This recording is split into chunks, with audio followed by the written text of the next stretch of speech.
Welcome. Today we're going to walk you through how to disable link previews on WhatsApp. If you've ever shared a link and noticed that WhatsApp automatically generates a preview, this feature can be turned off with just a few simple steps.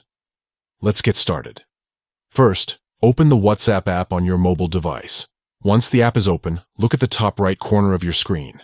You'll see 3 dots. Tap on them. This will open a drop-down menu.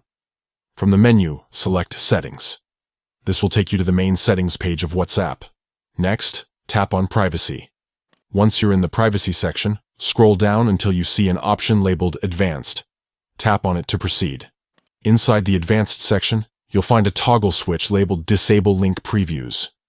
Simply toggle this switch on. And that's it. Link previews will no longer appear when you send links in your chats.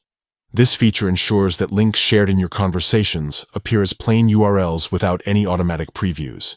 It's particularly useful if you want to keep your chats clean or avoid sharing unnecessary information about the links you send. If you don't see this option in your settings, make sure your WhatsApp app is updated to the latest version. You can check for updates in your device's app store. Disabling link previews is quick and easy, giving you more control over how links appear in your chats. Thanks for tuning in today.